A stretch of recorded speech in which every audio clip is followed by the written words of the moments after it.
L.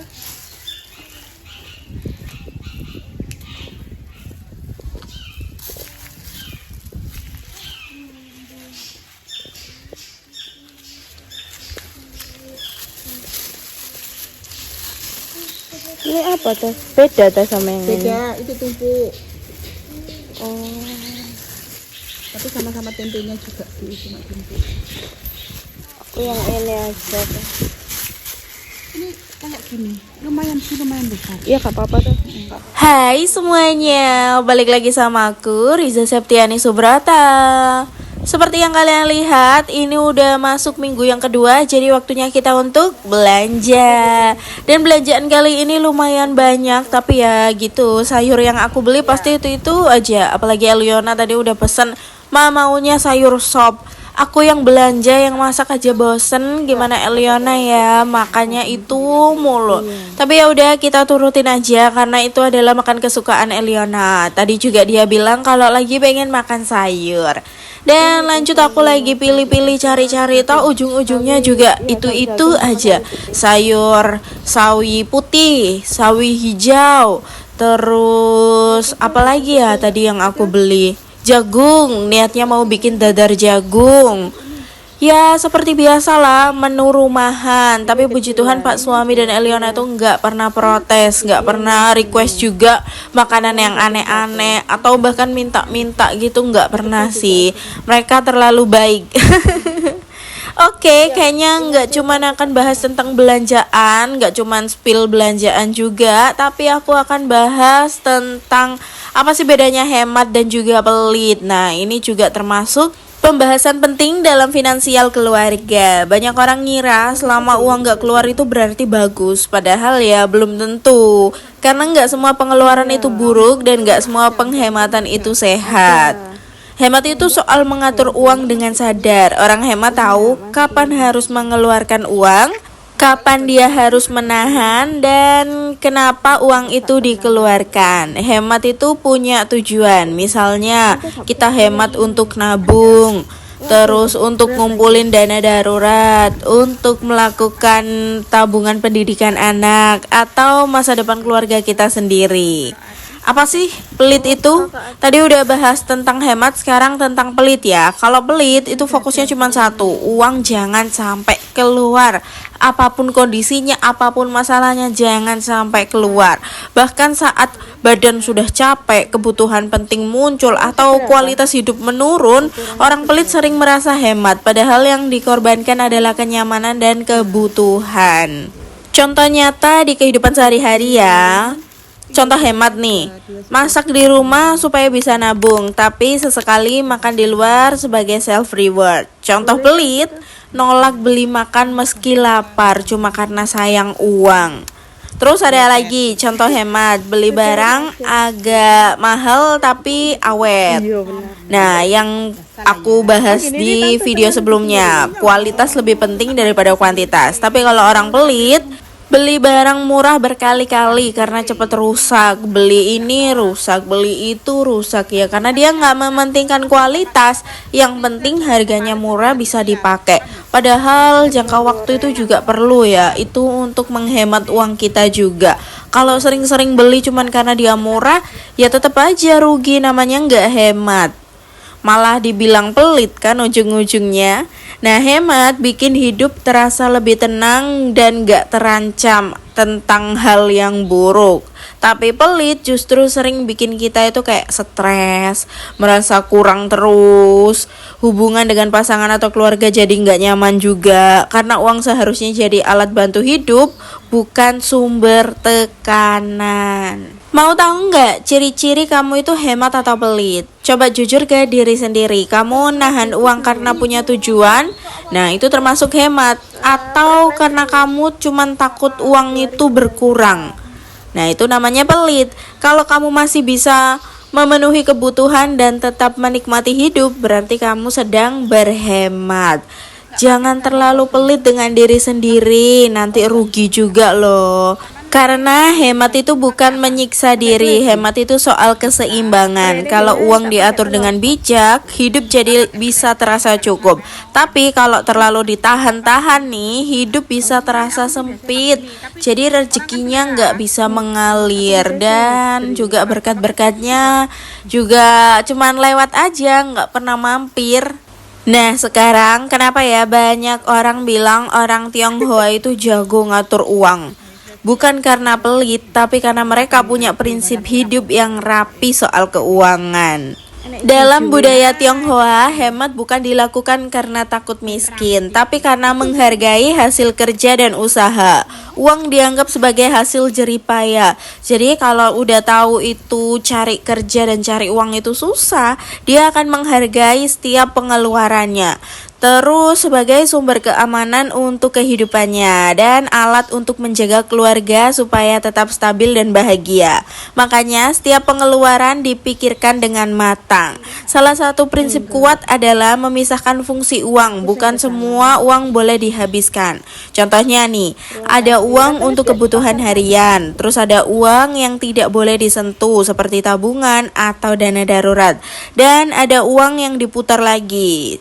Misalnya seperti usaha atau investasi. Karena yang paling terkenal dari orang Cina itu kan pasti ada toko. Ini yang bikin keuangan lebih terkontrol. Banyak orang salah paham hidup sederhana itu bukan berarti murahan ya. Prinsipnya beli barang yang awet, tidak mengejar gengsi, dan fokus ke fungsi bukan tampilan. Masa harus aku ulang-ulang terus sih? Lebih baik beli satu barang mahal tapi tahan lama daripada murah tapi sering ganti. Nah, orang Tionghoa aja melakukan hal atau prinsip seperti ini, masa kalian gak mau?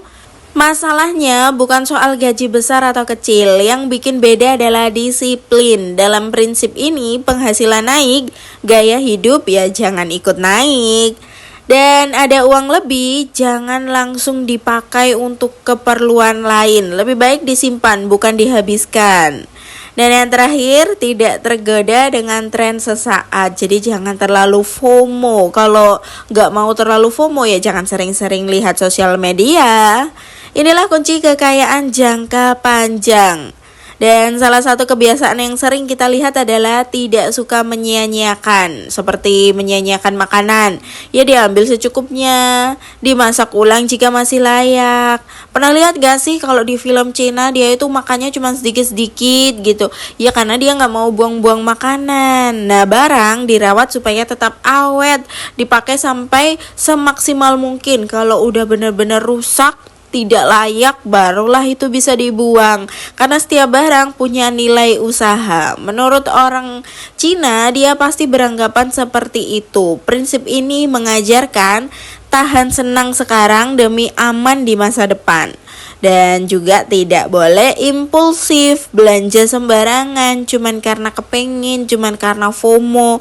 Dan yang terakhir, selalu mikir ini berguna gak ya dalam jangka panjang. Makanya keputusan keuangan jarang emosional. Kita nggak harus ikut budayanya, tapi bisa ambil nilainya aja. Biasakan catat pengeluaran, seperti lakukan budgeting. Punya tabungan wajib, ini juga udah aku jelasin. Tabungan yang penting untuk tahun 2026, kalian bisa lihat di video sebelumnya. Terus kurangi beli karena gengsi. Ajarkan anak menghargai uang sejak kecil. Dan hemat yang baik itu bukan pelit. Hemat itu disiplin, sadar, dan punya tujuan. Kalau kita bisa meniru prinsip hidup sederhana dan terencana ini, keuangan akan lebih tenang, keluarga pun lebih aman. Mau nggak aku kasih tips gimana supaya kita bisa hemat? Ya dengan cara yang simpel-simpel aja sih. Yang pertama, mulai dari kesadaran, bukan gaji besar. Hemat itu nggak nunggu gaji kita naik dulu, justru kebiasaan kecil yang konsisten itu lebih berpengaruh.